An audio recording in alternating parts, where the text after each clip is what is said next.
Olá, a partir de agora você está em Conexão Legal. Não se esqueça, hoje o Instituto Internacional de Direito Comparado tem o prazer de trazer a 5ª palestra proferida no primeiro Fórum Brasileiro de Pesquisa, que teve como tema Globalização, Monopólio Estatal e Lei Postal. Nosso palestrante de hoje é o ministro José Augusto Delgado, um grande amigo, um grande jurista, um grande homem. Você aí de casa, se você perdeu alguma palestra, ingresse lá no nosso site iidc.org.br. Você vai poder assistir as palestras anteriores e também tem um briefing da palestra, da 6ª palestra, que foi do professor Amaury Mascaro. Esteja conosco também na internet. Aproveite a palestra do professor Delgado. Caríssimo professor Leandro, primeiramente, muito obrigado pelas suas referências e pelos seus votos públicos de amizade. Agradeço esses votos públicos, dizendo que é com profunda honra que eu tenho o meu rol de amigos. Eminentes componentes da mesa, que aqui já foram todos nominados, meus senhores e minhas senhoras. O palestrante tem dois caminhos a seguir. Ou ficar rigorosamente vinculado ao texto que elaborou, seguindo as suas anotações, até para facilitar a sua exposição e também em respeito aos participantes do Congresso.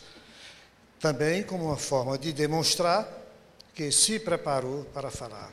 E o outro caminho é quando ele é surpreendido com ideias tão convincentes e tão maravilhosas e tão apegadas à realidade vivenciada pela interpretação do ordenamento jurídico contemporâneo, que ele é obrigado a fugir um pouco daquilo que ele planejou e sublimar.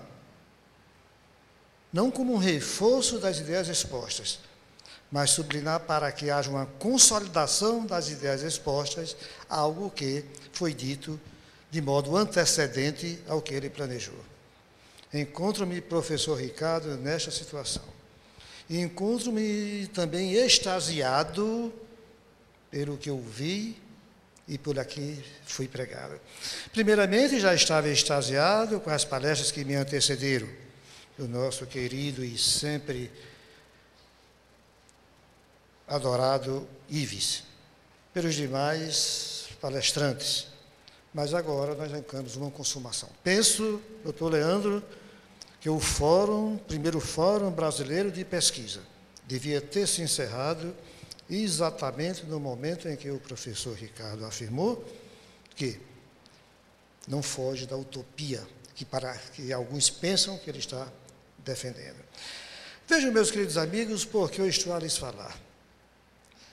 Desde que a Constituição Federal de 1988 foi promulgada, portanto, há 22 anos, que os meus pensamentos teóricos, os meus pensamentos doutrinários e também os meus posicionamentos jurisprudenciais, consequentemente, em decisões, na época, quando exercia a função de juiz federal, depois passando para desembargador federal, depois para o Superior Tribunal de Justiça, concomitantemente Tribunal Superior Eleitoral, todo o meu pensamento jurídico, ele começou a circular, começou a meditar, começou a se aprofundar a respeito do que está posto no artigo 1º, incisos 2 e 3 da Constituição Federal. E tendo a absoluta convicção de que, a partir daí, tudo mudou no ordenamento jurídico brasileiro e com influência também no ordenamento jurídico globalizado. Diz, todos estão lembrados, que a Constituição Federal, no seu artigo 1º, na cabeça, fala que a República Federativa do Brasil, constituída pela União, Estado, Distrito Federal e municípios, tem por objetivo fundamental, inciso 1, a soberania nacional, inciso 2, a dignidade humana, inciso 3, a cidadania, inciso 4, os valores sociais do trabalho, inciso 5, o pluralismo político. Dos incisos 2 e 3, nós vamos encontrar aí a determinação expressa da Constituição Federal, de que a base teórica e a base fundamental e a base concreta da Constituição Federal está em quê? Em que todos os movimentos sociais, econômicos, políticos, jurídicos e filosóficos, jurídicos, todos eles têm que se dirigir à concretização da valorização da dignidade humana e à valorização da cidadania. Observem que isto representa uma verdadeira revolução e também uma mudança, uma nova configuração de se pensar o direito, porque nenhuma das Constituições federais anteriores a 1988 expressamente registravam essa carga impositiva. Então, o que nós assistimos aqui na palestra do professor Ricardo foi o quê? Foi o louvor absoluto a de quê? Acima das ideias, acima das teorias, acima das filosofias, acima dos pensadores, nós temos que pensar no homem, nós temos que pensar no cidadão, nós temos que pensar e ter uma certeza absoluta de que estamos no século XXI, o denominado século da cidadania. Alvin Toffler, na sua primeira onda, na sua segunda onda, na sua terceira onda, e outros futurólogos chamaram a atenção da humanidade de que o século XXI tinha que ser o século da cidadania. É o grande desafio da ciência do direito. É o grande desafio da ciência do direito, é conceber e convencer de que nós temos que pensar o direito do século XXI como sendo o direito da cidadania, o direito feito pelo homem, o direito feito por quem vai se utilizar e vai ser regulado pelas suas normas, não o direito feito pelo Estado, não o direito feito pela igreja, não o direito feito pelos conglomerados industriais, não o direito feito pelos conglomerados idealistas, não os direitos feitos por teorias que estão vinculadas a determinados interesses emocionais. Mas nós temos que interpretar o direito do século XXI como sendo o direito é feito pelo homem, porque o direito foi feito para quem? O direito foi feito para o ser humano e, consequentemente, para fazer com que o homem conviva com o seu semelhante, conviva com o Estado, conviva com as instituições, dentro de um ambiente onde haja absoluto respeito à dignidade humana e à valorização de sua cidadania. Então, por que não dizer? Por que não louvar? Por que não bater palmas? Por que não abraçar? Porque sem qualquer restrição, não seguir imediatamente o que aqui foi pregado pelo professor Ricardo. Porque está de acordo com a realidade que o homem quer, que a sociedade mundial está a querer. Como que a sociedade esteja cansada de ver a sua dignidade humana violada e de ver a sua valorização da cidadania não atingida. Então, este é o momento sublimar, professor Leandro, que eu entendo chegou esse fórum, o primeiro Fórum Brasileiro de Pesquisa.